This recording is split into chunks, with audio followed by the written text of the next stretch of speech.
Delante de estos y otros conflictos en el mundo que nos hieren personal y comunitariamente, surge la pregunta: ¿cuándo se pisotean los derechos humanos, cuando hay crueldad e injusticia hacia pueblos enteros, etnias y grupos religiosos?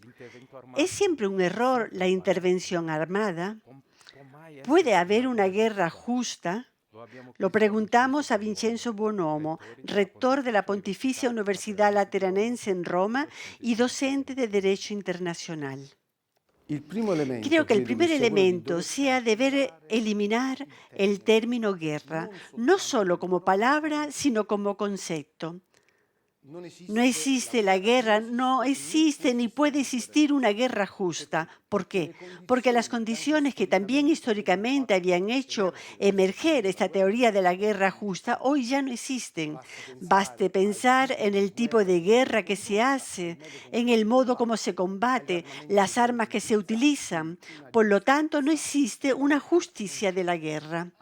También porque muy a menudo, la mayoría de las veces, la guerra nace de una injusticia. Entonces, ¿cómo hablar de una guerra justa?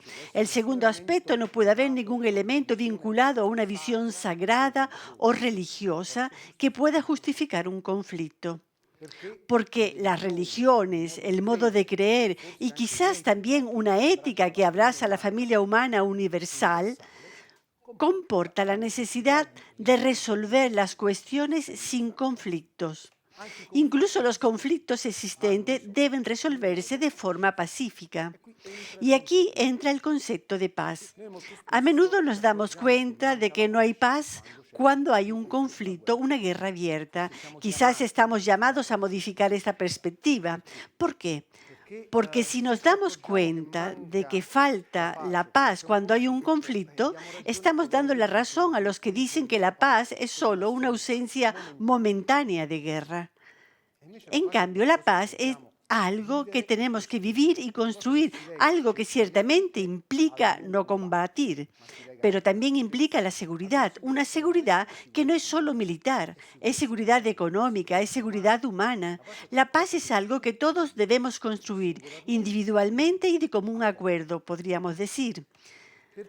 Porque solo a partir de esta consideración de la paz como un problema que concierne a las personas, salimos de la lógica de confiarla a estructuras. Confiar la paz a las estructuras significa después ser prisioneros también de los intereses particulares que las estructuras singulares llamadas Estado pueden o pretenden realizar.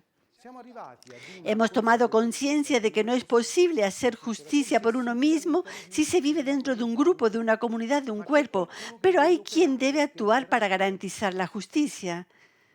Este paso se ha producido hace poco en la comunidad de las personas, debe producirse en la comunidad de los estados y tenemos que trabajar para ello. De hecho, estamos aún más comprometidos a trabajar, más que a proclamar la paz, estamos comprometidos a transmitir esta idea.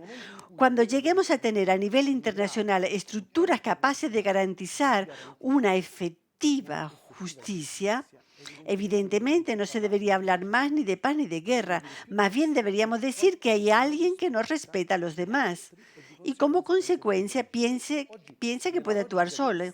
Hoy en la lógica de los estados esto aún se puede considerar posible. Que alguien se despierte, decida usar la fuerza para resolver un problema.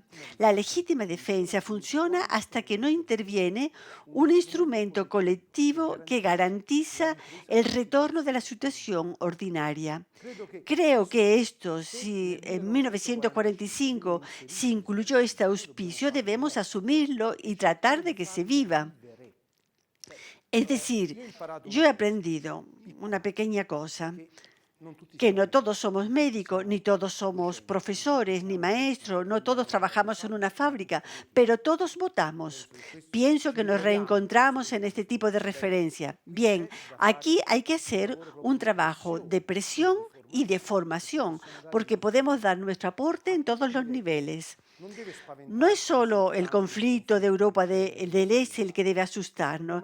Tenemos que tener presente la realidad de África, las realidades de Asia Y si pensamos en Myanmar, si pensamos en la República Centroafricana, en toda la zona subsahariana, y si pensamos en lo que está sucediendo en el Cuerno de África, lo que sucede en Etiopía, lo que está sucediendo en Siria, o sea, no podemos estar desatentos a estas cosas, ni recordarnos de los conflictos y de la guerra, uso el término preciso en este caso, solo cuando está en el jardín de casa.